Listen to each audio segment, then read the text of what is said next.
Hello and welcome to another episode of Two Guys and a Chainsaw. I'm Craig. And I'm Todd. And this is going to be kind of a special episode for us for a couple of different reasons. First of all, we have a special guest host. Our friend Heather is joining us today. Say hey, Heather. Hello. Yay. Hi, Heather. Hi. You know, I wondered when I would drop this in. I'm just going to go ahead and do it now. This podcast might not exist if it were not for Heather. Heather cast Todd and I both in a local community theater production, and by nature of our characters, Todd and I ended up spending a lot of time together both on and off stage, and it was then that Todd popped the question. Well, this is getting awfully personal now. We're revealing too much. I know, right? And that's where this podcast started. So if you like the podcast, you have Heather to thank. If you don't, you have her to blame. So thanks, Heather. That makes me so happy. I didn't even think of that. That's so funny. Yeah, it's totally true. The other reason why this is a special podcast is because we are recording it for our friend and loyal listener, Tyler, who has talked with us back and forth several times, requested a couple movies, and he's been on us to talk about this movie for a while, and finally he said, you know what, guys, January 22nd is my 30th birthday. This would be a pretty good birthday present, so happy birthday, Tyler. This one's for you, birthday. buddy. We are doing Killer Klowns from Outer Space this week. And it's no chore, because this is a fun movie. You know, we've talked about it for a while. It's been on our list, our long, long list. Killer Klowns from Outer Space came out in 1988, and it's one of those movies that I just kind of grew up with.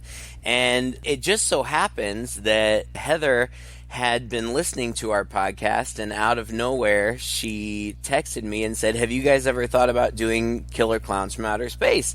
And I said, oddly enough, we're recording an episode on it tomorrow. Would you like to guest host with us? And she said yes. So, Heather, tell us why you were interested in this movie. So I don't remember how old I was when I actually saw it for the first time, because when it came out, I was 6. So I didn't see it when I was 6. I'm almost positive.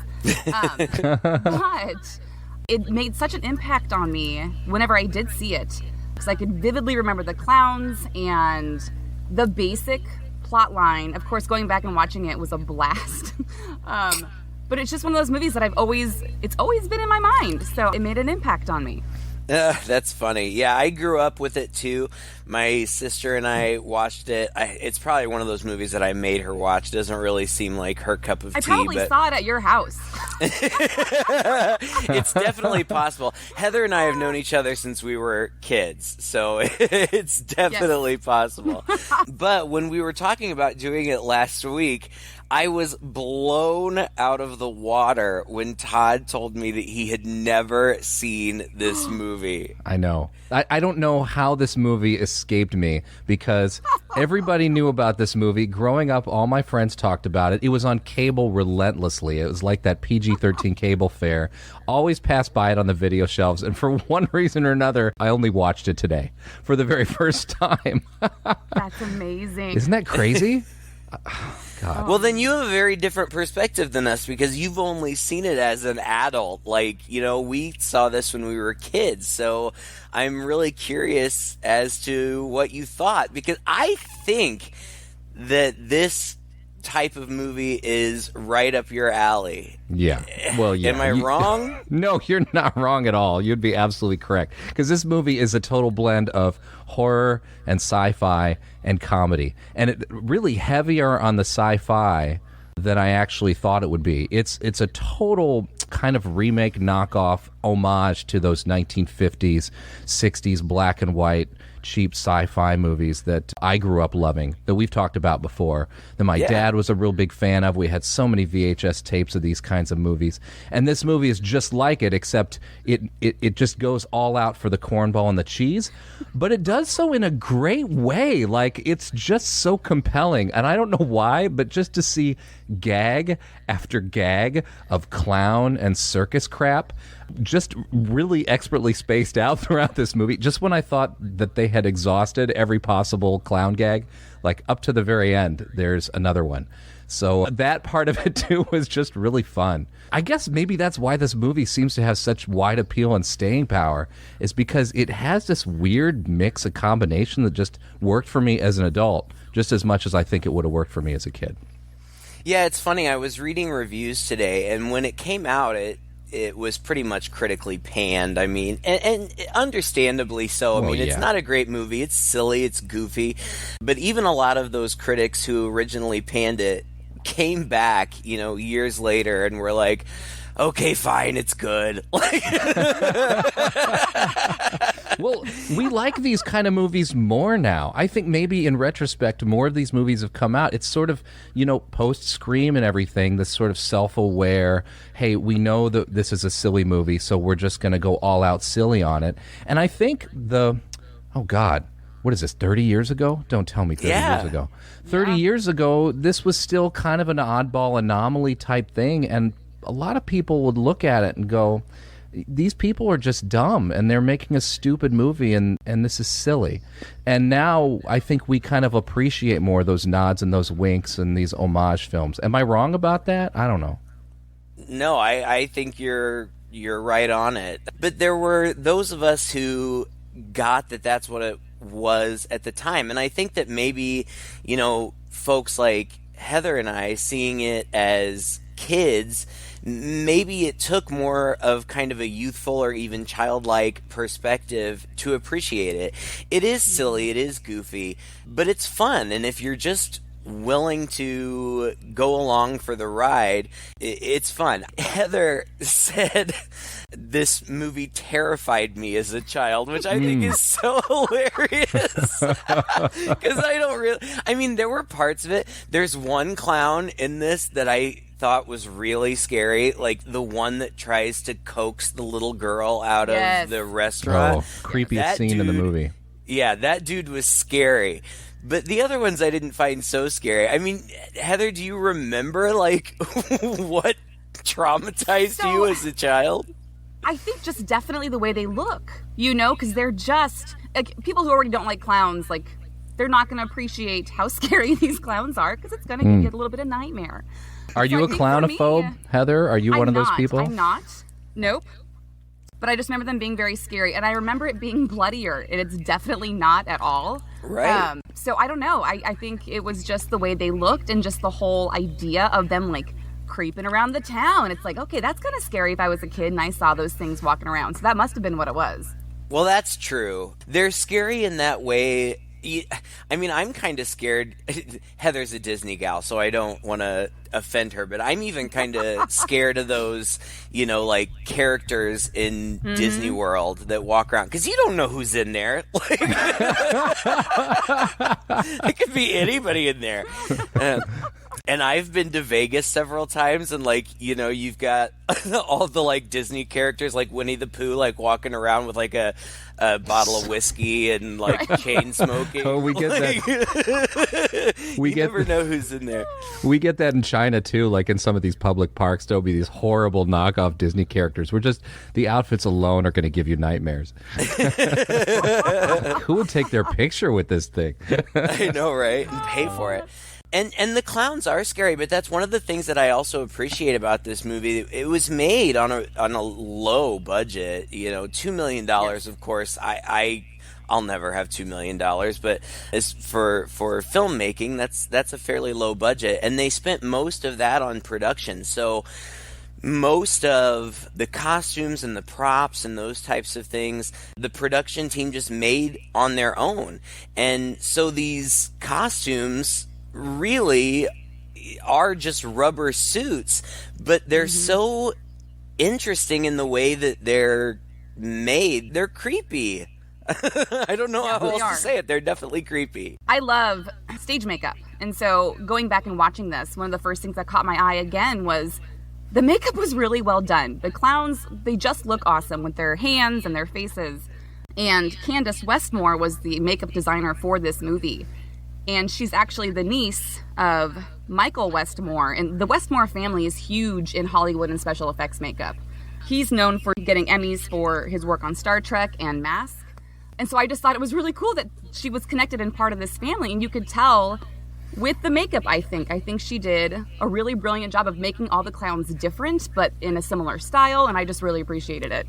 Now, Craig, I'm already really excited that Heather is in our podcast because I would have to say right? This might be the first time that we have given any credit to the special makeup person on any movie. If you can dive into the casting director for us as well, Heather, and maybe the second unit director, that would be awesome. I have a feeling you probably know who they are. Maybe you're related in some way. But I have to say, piggybacking on what you said, seriously, I expected less from the production design of this movie than I got. I was pretty shocked at how serviceable everything was in this film. From the sets, and again, they're intentionally kind of simple and kind of corny and starkly lit, but it's obvious it's intentional. And none of it seems fake and well, except it's supposed to be in times. But none of it seems cheap. I mean, it's cheap when it's supposed to be cheap, but then you get these clowns who, I mean, they are clearly rubber suits and stuff, but like you said, they're genuinely creepy, and you get these close-up effects on them, and when their grins turn into these super evil grins, you know, when they turn into like the Grinch type grins and get super wide and those teeth that are exposed, there must be like 100 different points of animation in these things. They're pretty well done, you know? Yeah, their ears move, their eyes move. It's pretty impressive. It really is. And I mean, even like you mentioned the set pieces, this was filmed in California somewhere, I think, like on a boardwalk, and it has kind of that boardwalk circusy feel, especially, you know, of course there's the regular, you know, like town scenes and whatnot, but when you get into like the circusy atmosphere, like, okay, you know, usually we go through the plot, and that's fine, we can talk about the plot, but basically what the plot is, it's the lovely tale of these two young lovers. What are their names? Mike and Debbie. And they're like at makeout point or whatever, and they see what they think is a comet. Wow, check that out. Did you see that? Yeah, I saw that. That was incredible. Come on, let's go check it out. Oh, come on, no way. Debbie, it's a waste of time. It's got to be 1,000 miles away. We've been waiting all whole evening. Don't give me that. You saw how close it was. It landed right over the hill. Now, that is not 1,000 miles away. And they go to explore it, and it turns out it's like this big circus tent, which ends up being a spaceship for these creatures that are actually like these killer aliens, but they look like circus clowns, and everything about them is circusy. And then it's the, you know, adventure of them, like, you know, trying to convince the cops and the townspeople what's going on, etc. And there are more details that I want to talk about, but when you get into the circus tent ship, it's just kind of surreal, but you can tell that it's all practical, like it's just all built, like just really good set design and just really clever stuff. Like there's one scene in the jail of the town where the young cop Dave, who's like the good cop, the handsome young good cop, is looking for the mean grouchy old cop, and he just sees these clown shoe footprints leading towards the jail cells, and then they're all over the walls, and like these are clearly just like simple like latex cutouts of these footprints, but it just has such a surreal, creepy vibe to it. It's almost like the cheapness of it seems appropriate to the scenario. You know, I haven't seen this in a really long time, but I was watching that and I'm like, oh my gosh, that is so funny. And that is something that the three of us could do, you know? Give Todd a camera. Heather and I can be in the back cutting out the latex shoe prints, and we could do this, but it just is so effective. I just loved it. Well, the lighting is all bright. It's a lot of the teal and orange, and also like the reds and things that are evocative of circus, and that really pops on the screen. It gives it all kind of a cartoony effect. I was thinking about, I don't know if you've ever seen that movie Forbidden Zone. Danny Elfman, it was one of his earlier things back when he was with Oingo Boingo and before he was doing film scoring. But he put together this crazy movie about some people who kind of fall down a rabbit hole and end up in this weird, wacky world. And that is in black and white, so it's not quite the same, but it has that same effect where the design of the sets and everything are appropriately cartoonish for the situation that they're in. And so, like in this movie, we get this great contrast between they're outside, they're in the woods, they're in the town, they're in the city, and then they go inside the circus tent and everything looks like a circus. And a cheap circus, that came into town. Not a high-tech one, but it's just high-tech enough in a clownish sort of way to make them seem like these crazy space aliens. You're right, it just works. It all just works really well. And even you can see nods to Alien in there, in the design of the corridors. And you can see nods to Invaders from Mars in the big open area that they end up in where they're hanging up these cocoons of cotton candy, which is exactly what the clowns do. They get people and they zap them with these clown guns. They turn them into big globs of cotton candy cocoons, and then they suck them out of there where they're like bloody mess. It's kind of what is it? It's just so weird. Yeah, silly straw. Like, that was perfect. Like, this clown comes over with a silly straw. I'm like, oh God, it's so smart. Like a super elaborate silly straw that's practically wrapping around him. It's so funny. Yeah, it's got kind of like the trippy HR Puffin stuff vibe. It's also got kind of like a Scooby-Doo vibe kind of thing going on. It's just a lot of fun. And, the acting is cheesy, but appropriately so. Mike, who's arguably the main guy, is played by a guy named Grant Kramer, who has done a few other things. I didn't really see anything much of note. Debbie, his girlfriend, is played by Suzanne Snyder, who I recognized right away, and I had to pause the movie and look her up. She was in Weird Science, and she was also in Return of the Living Dead, which we've covered here on the podcast. But then my favorite, and this is going to be no surprise to Todd, my favorite cameo in this movie is Royal Dano. Royal Dano, baby. Beginning. Oh, I just love Royal Dano. The other day I was in the doctor's office and there was an old episode of like Bonanza on or something, and he was on that show and he was young and handsome. And, like, I was just crushing big time on Royal Dano. But he plays this goofy farmer in the beginning who also sees the spaceship crash, and he thinks it's Halley's Comet, and he takes his dog Pooh, and they're gonna go out and find Halley's Comet and like open up a roadside attraction or whatever. And that's the first time that we kind of see the insidious nature of these clowns, because it's this big tent, this big beautiful glowing tent, and it looks pretty much just like a regular circus tent, but when you look up close at it, like the tent pole ropes are not ropes, they're like cables. So you can kind of tell there's kind of this sci-fi thing going on. And the farmer and his dog are just walking around the outside and they can't find an entrance. And then from the inside, you see the silhouette of one of these giant clowns following them on the other side of the tent.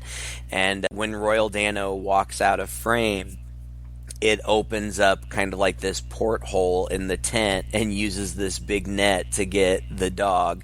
And then the farmer comes back and like, who took my dog? Where's my Pooh boy? And I got a little sad for a minute, and then I remembered it was just a movie. This guy's hilarious. I just love all of his lines. It's like every hillbilly line you could think of. Like, well, I'll be greased and fried. What in blue blazes the circus doing up in these parts? Something funny's happening around here. What in tarnation's going on here? I'll be hornswoggled. The whole movie's like that. That's full of these cheesy lines that you can see coming from a mile away. But it's part of its charm again. Yeah. Yeah, definitely. Oh, man. And so, then Mike and Deb find the tent and they go inside and she's like, what kind of circus is this? And he's like, oh, it must be one of those like new wave French circuses. Like Cirque du Soleil, the woods. Suddenly. Gosh. And they find the cotton candy pod room, which, like, all of this is just so clever. Like, of course the alien clowns would encase their victims in cotton candy and hang them up in this big, brightly lit room, so that they could suck them dry later or whatever. And they get chased around, and all of this is so charming too, because they do everything in their power to make it seem like this is some sort of immense spaceship, but they're just going in and out of the same door. There's a matte painting every now and then. That's about it.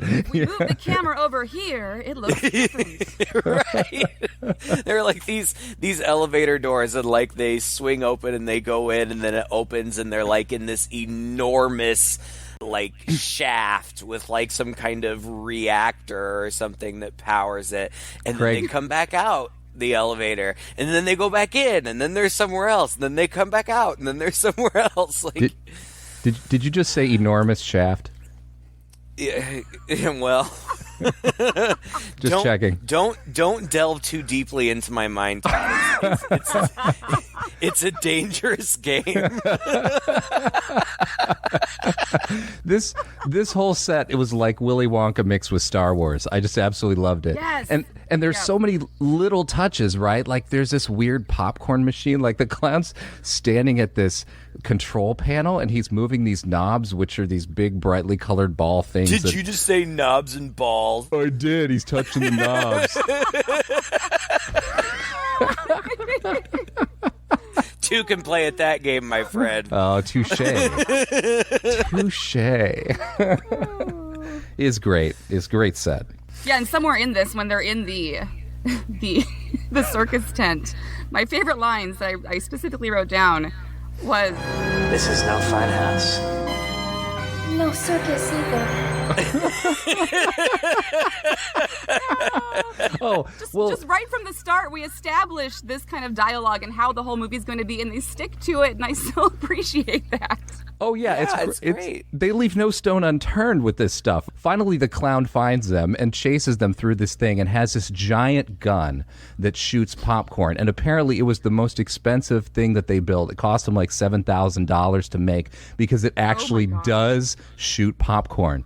And this clown's chasing after me, shoots popcorn all over them as they're running out. And as they're running, she goes, Popcorn, why? Popcorn! Because the clowns, that's why.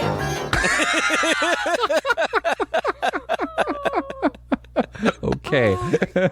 He said what I was thinking. It really is no stone unturned, because when they're chasing them, also one of the clowns makes a balloon Oh my god, I love dog. And then, like, the balloon dog is like a bloodhound that, like, helps them chase the people. Oh, gosh, it's so funny. And just everything clown they've got. And that balloon dog was such a low-tech special effect, but they also managed to actually make it work pretty well. Like, it wasn't just bouncing around, but they actually had the legs moving a little bit, and it would sniff the air and run along. I read online that they did have to get a little high-tech with it because it kept popping on the pine needles on the ground, so they had to coat this rubber balloon with latex in order to keep it from popping, which sounds like a lot of overkill, but... Right. So be it. Redundant, really. I know, right? I mean, isn't it a latex balloon? I don't know how that works, but anyway. Yeah. God, I'm talking about these things randomly, but it's because they happen randomly. Like at one point, there's a puppet show in a gazebo. Like that What? just cracks me out up. of nowhere.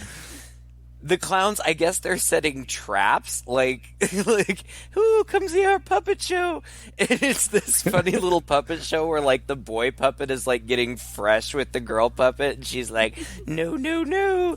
And then eventually she drops below the stage, and she comes back up with this huge gun and ray guns the boy puppet, and the one guy who's standing there watching the puppet show, then they ray gun him too. And it's just, amidst the plot of these people, these few people who are aware of what's going on, and they're trying to get the police involved, and they're trying to stop things. It's just, like you said earlier, Todd, just a series of gags. And they're all funny. Yeah. They're improbable and they're hilarious.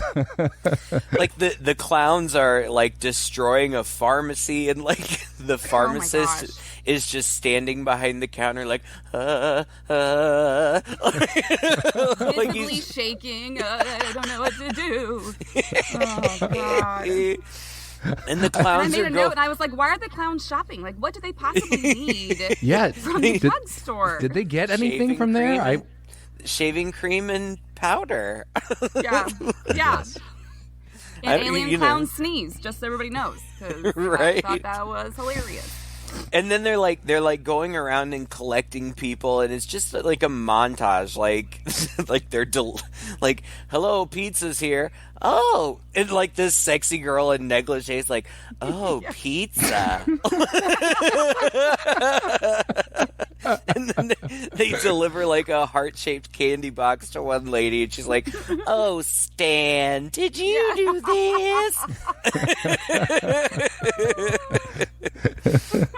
Oh, God.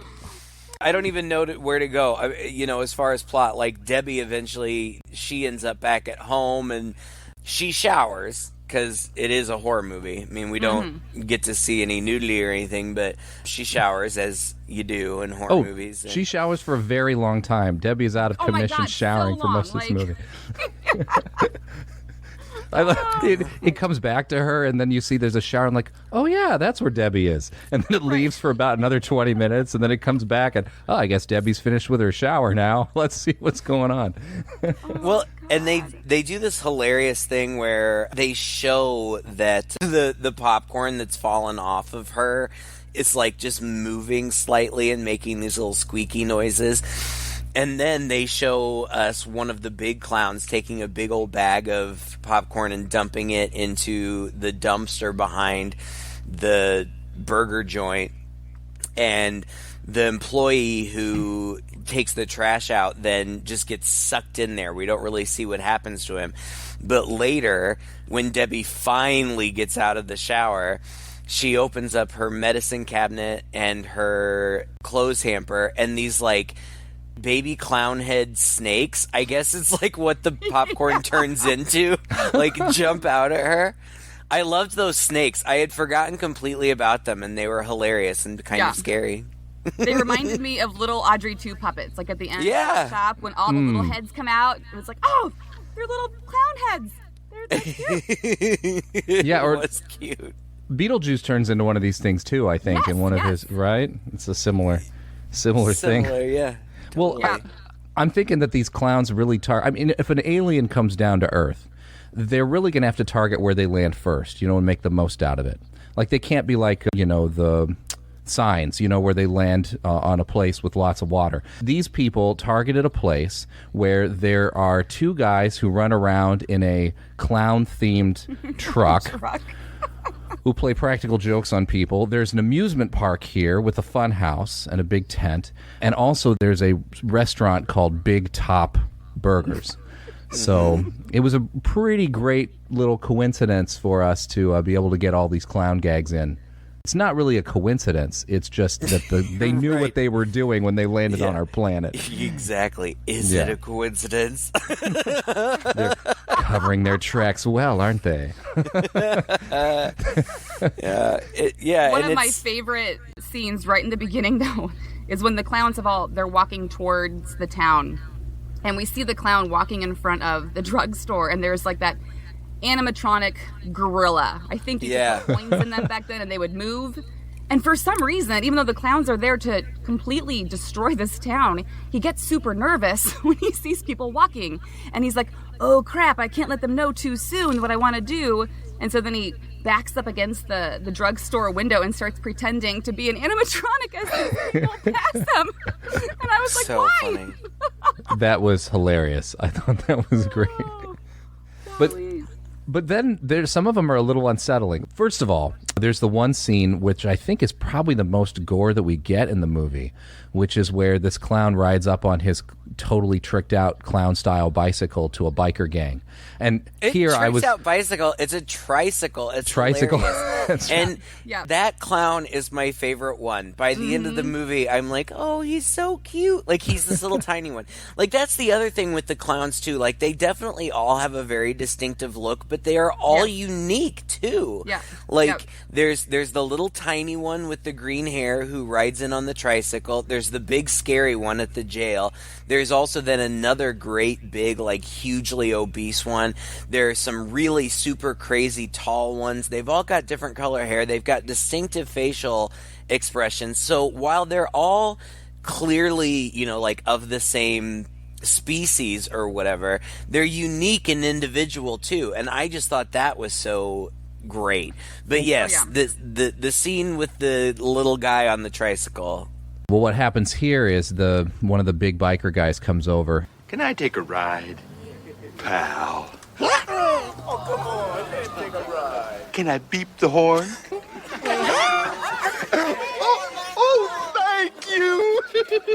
And the guy just destroys the bike, to which point the clown just disappears up into the air and comes right back down on with boxing gloves on, like a cartoon, He looks at the guy, gives him an uppercut, and his head goes flying. It's so funny. But it's hilarious. But then, you see the severed head fall into a trash can. And then the medium shot that we come back to is this headless body slumping down and falling backwards. And I was like, ooh, that's really pretty gross. Like, that was a little too realistic for me. But of course, everybody else runs off. All these gags are like this, right? It's just one can be, they're interchangeable with each other. They're in no particular order. But the idea that they give you is the clowns are everywhere, and there may be hundreds of them, and they're setting up these traps, like you said, all across town. And that's what makes the movie fun. Because like you said, the plot itself is pretty simple and boring, and it's really only 4 or 5 actors. Right. Without these things, the town would seem pretty dead because we never really interact with anybody else. We never follow anybody else around. We never really even see anybody else or any cars on the street except for these scenes. So, Right. Yeah, and you talked about the interchangeable nature of the scenes. They definitely are. And one of my favorite scenes, I don't even know why, but it is one of my favorite scenes, is where there's this one clown on an invisible motorcycle. Yes. that runs some guy in like a Trans Am off the road. And apparently this was supposed to be one of the opening scenes to like introduce how, dangerous these clowns were. But they had it all set up and it was supposed to be this big effect where this car flipped down a hill or exploded or whatever, but the special effects got messed up and it just kind of like flopped over the side of the road, and so they moved it to later in the movie. But I still love that scene with the clown on the invisible motorbike. The effect doesn't even look great. You can tell that it's the clown on the bike is just, in the wide shots anyway, is just like superimposed on the film. But you allow your imagination to kind of ignore that. I just loved it. I just thought it was so funny. It was. Yeah, the use of the clown conventions in this they're brilliant. And each scene, it's a new clown convention. And it's just, I have a whole list of all the things that they did, because it was just like, oh my God, how many things are there? And they hit every single one of them. So. Yeah, when they come to get Debbie, I don't remember. Oh my God, yes. They fake her boyfriend's voice at one point, but my favorite was when she went to try to jump out the window and they were all standing down there with the tiny little thing to catch her on. With fireman's helmets on. Yes. Yeah. It's like straight out of Dumbo with all the clowns. And yeah, I mean, like Heather said, you could just list them off, but it just hits them all. And it could, I don't know, this movie, I feel like it could have gone either way. Even when it was in post-production, you know, some of, I don't know if it was producers, I don't know, like honchos or whatever, were like, oh my god, this movie is so stupid, nobody's gonna like it. And somebody, I don't know who it was, somebody who was involved with the movie said, you just don't get it. There are going to be people out there who love this movie.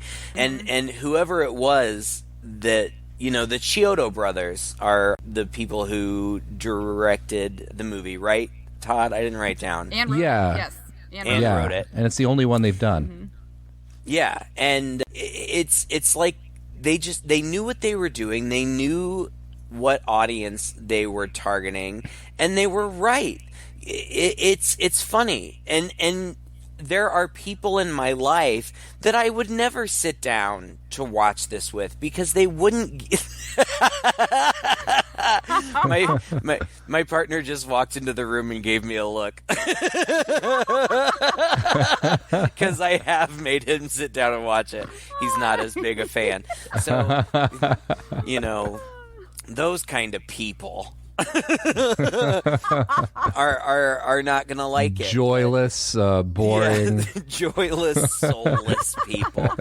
But fun people are, you know, you just appreciate the silliness and not only that, but you appreciate the obvious effort that went into it. My partner's a theater person too, so maybe it doesn't count. But, you know, the three of us are all, to some degree, theater people. And I think that we can look at something like this and see the effort that went into it and just, at the very least, appreciate that. The passion that went into it. And it's cool. It's fun to watch.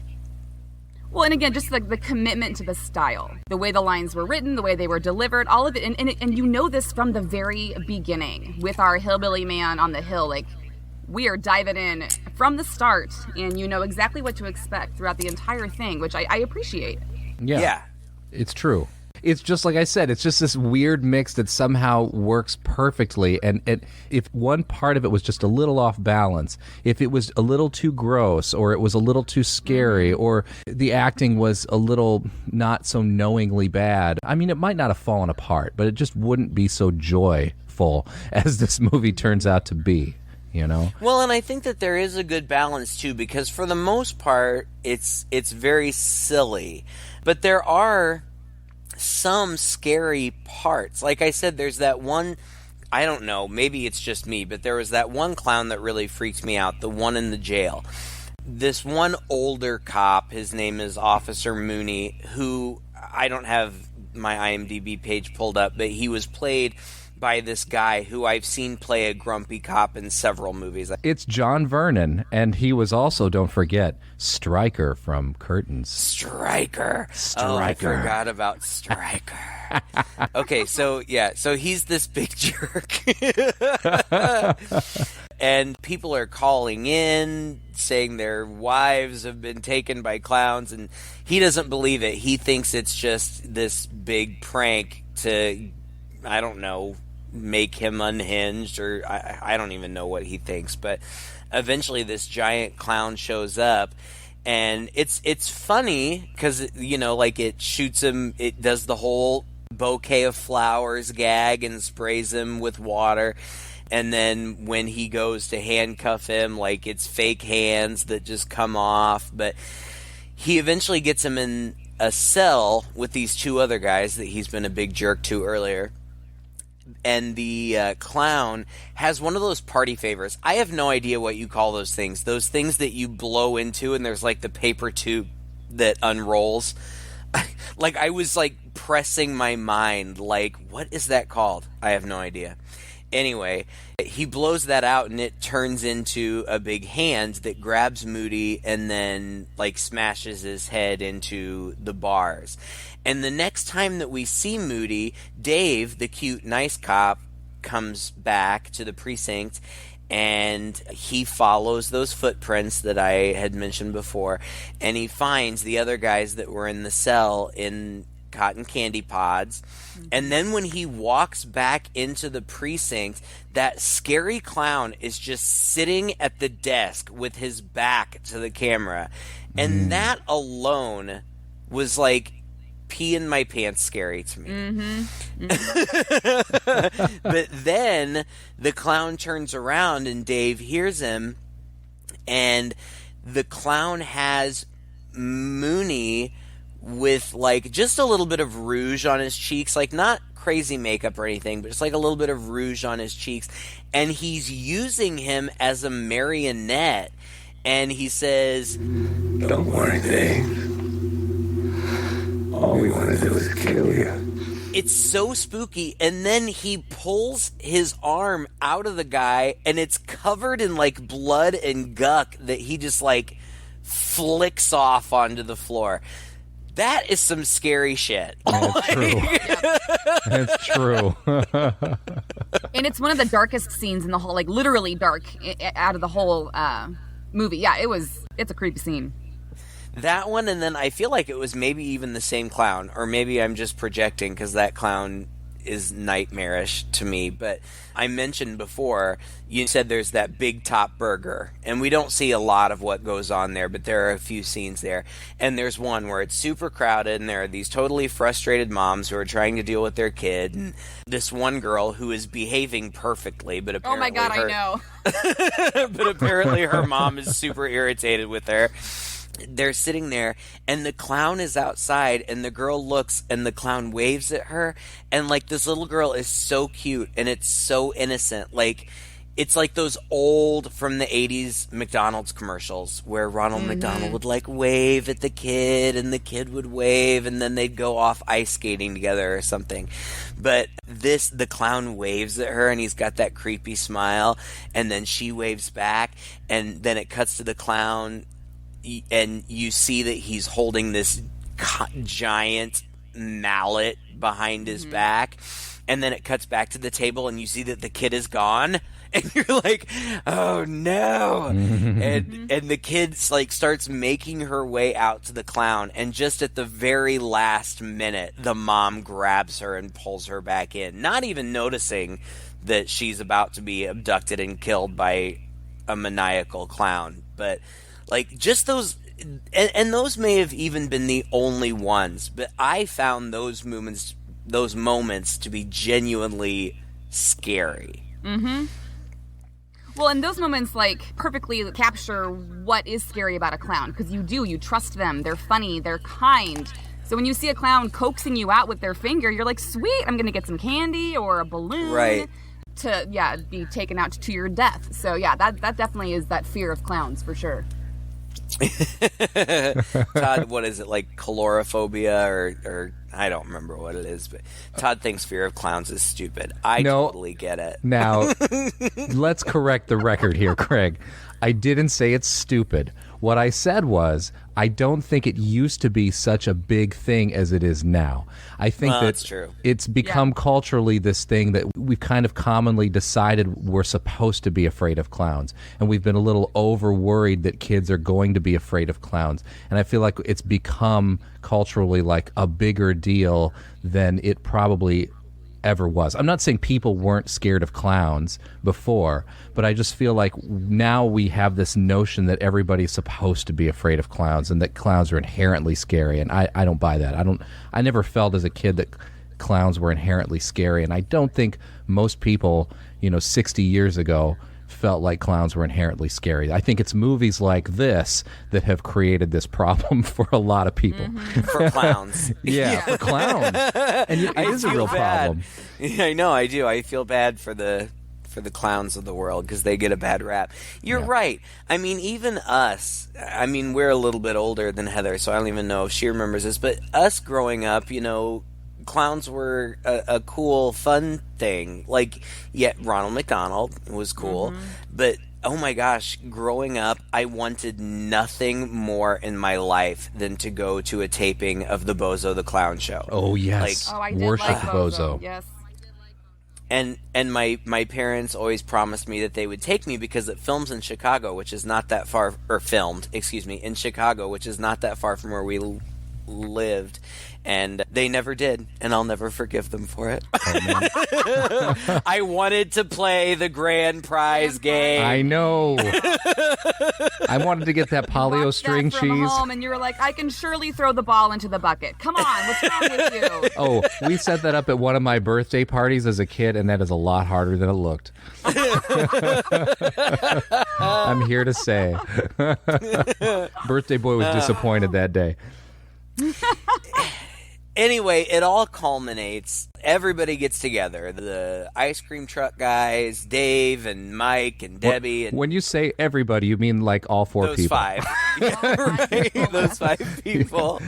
Well, and before you get into that, the way we know that the clowns have pretty much kind of taken over this town, except for the 5 people left, they have like this Monty Python Bring Out Your Dead scene where they're like parading down the street with like a clown street sweeper, and like clowns are chucking cocoons out of windows, and they're all over the streets, and they're sucking them up into this car, and there are streamers everywhere, and it looked really fun but also terrifying. Also creepy, yeah. It was a that little was like amazing. I had forgotten about that part. It was a fantastic escalation. It needed a scene like this, and they really went over the top. It was also a little creepy, like in the same way, especially a couple of those shots of them, because the clowns, they're fairly I mean, I shouldn't say they're expressionless. Their expressions are just pretty well frozen in these huge grins. And when they're kind of stumbling along very slowly but very methodically through there, it was like the parade scene out of Something Wicked This Way Comes. Yes, you know? Exactly. I was thinking like the exact that. same thing. And it was Very creepy sinister. as well as super cartoonish. And like you said, it got that point across that pretty much the whole town's been sucked up into this thing, and they're going to leave. Right. But they have, I guess, moved their ship to the amusement park, which is on a pier. That was so Scooby-Doo, right? Well, I know where I'd be. The old amusement park. Yeah. That's where the clowns were a must be clown. hiding. Yeah. Old man Withers is the caretaker down there. We should go Right. talk to him. And they get there, and the old guard is like, "What are you guys doing here?" The clowns get there, and so he's like, "What are you gonna do with those pies?" And so they throw like 100 pies on him, but apparently these pies like completely eat his flesh, and he's just left like a gooey ice cream skeleton sundae on the ground. Apparently, the Chiodo brothers wanted that guy to be another cameo of Soupy Sales. And Soupy Sales used to get a pie in the face on an old kids show called Lunch with Soupy Sales. But even at this time, I mean, that show was so old that the producers didn't want to spring for this guy's plane ticket out because they're like, the audience isn't going to know who he is anyway, so don't bother. Right. So he didn't get his cameo.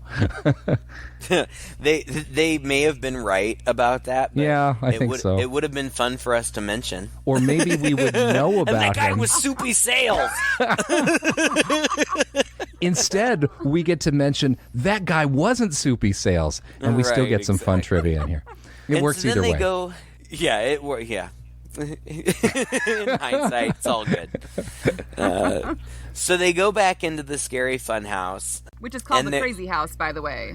I mean, it stood out to me. It's not the Fun House. It was the Crazy House. The Funhouse must be Right? copyrighted or something. Who knows? It was Maybe pretty crazy. it was. And there are funny things that happen in here, like the Ice Cream Brothers, who, by the way, I read were like an established comedy troupe. I didn't think they were all that funny in this No. movie, but God. whatever. They were very like Three Stooges-esque in Yeah. their mannerisms and how they spoke to each other. So Maybe they just weren't given enough material. I don't know. That's But they get dropped into a ball pit and seduced by a couple of lady clowns with inflating boobs. yes, and what comes of that? Because after that, the next time we come back to them, they're out of it, right? I mean, They're out of it, but they're covered in covered in smoochy. clown kisses. Yeah. Their shirts are shredded, so I'm not sure what happened, but they're I think they got lucky with those lady clowns. Oh my goodness. throughout the whole movie for them, they were just trying to find a Big lady boobs. like the entire night. So, Right. They And I love because it's always about, and it sounds so childish when it was said, because the way that who is it, Dave, gets them to follow him is he's like, Come on, guys, will you help me? Look, at least take me over to Debbie's house, okay? I think she's in danger. Does she have any roommates? Yes, she's got two. She's got two beautiful roommates with big boobs. all It was right, Mike. let's go. The character of Mike is so goofy, like he's so over the top, but it was hilarious. Yeah, she does have two roommates, and they're really hot. okay, we'll come. All right, here we go. Yeah, you're right. And then as one of the clown is turning, her boobs like inflate to enormous levels.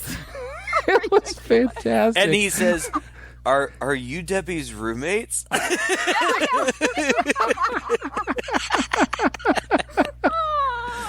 Oh my gosh. And they fell down into a ball pit. They're in a ball pit while this is all happening. That was great. Which is supposed to be like a jacuzzi, but it's like, There's I don't know. Oh, it was nothing perfect. Freudian about this, right? Right? Yeah. And I forgot that the clowns had captured Debbie, but instead of like putting her in the cotton candy, they put her in a giant balloon.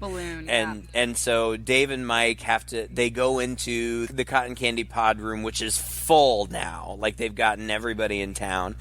And they find Debbie and they get her out of the balloon. And they're running around and getting chased, and they go down a fire pole again, like a fireman's pole, like hit every clown note you can hit. And then I loved this. It's so funny. They show these long shots of the good guys running into this, what I assume is like a tunnel, but it's a giant anglerfish head. And then they eventually run out the other side, out of another one. And I felt like, oh my gosh, did they build that giant thing just for these two shots of them to run in and out of it? Like, they look so cool, and you only see them for like 10 seconds. I don't know why, Craig. I was thinking exactly the same thing as you, and I actually went back and rewound that scene. I was trying to figure it out if maybe they used miniatures, and that was kind of a matte shot, but it was so effective that I couldn't even tell, even looking at it closely. It was really good. Yeah, they used miniatures in the scene coming up, too, because they get chased around. They end up... Oh, one of my favorite gags is they find a door, and Mike opens it, and he's like, another door? And then he keeps opening it like 6 or 7 times, and there's more doors behind it. But every time, he just gets more and more exasperated. But all he says is, another door? Every time. Oh, Oh my God. It's so funny. But they end up in like what looks like the middle of the big top.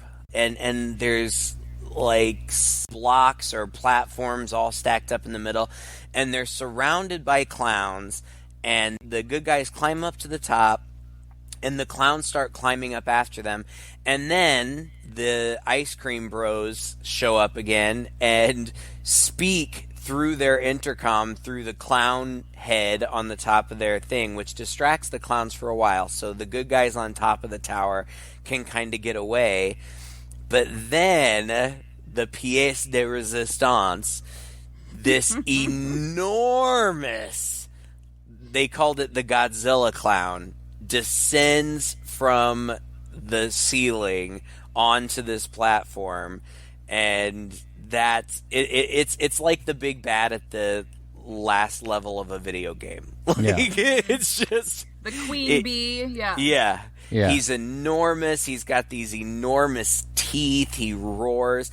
And they did all this with miniatures. It was one of the Chiodo brothers in a suit. And the Chiodo brothers themselves built this miniature set with the miniature ice cream truck. And it's really funny because the ice cream truck, the Godzilla clown, throws it and it explodes. So you think that the brothers are dead. But this is a PG-13 movie, so everybody's okay in the end. Kids, don't worry about it.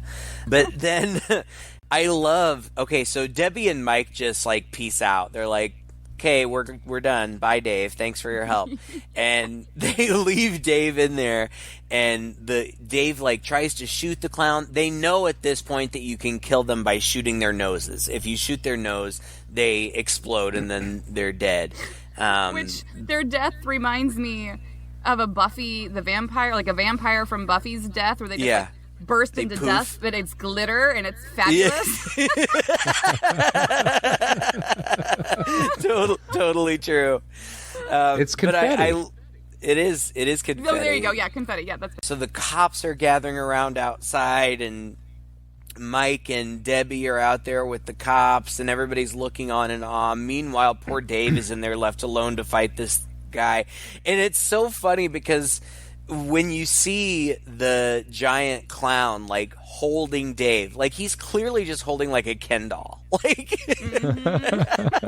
But it's only for a couple seconds, but yeah. It is only for a couple seconds, and it's charming to me that they didn't even bother to try to make it look more real than they did.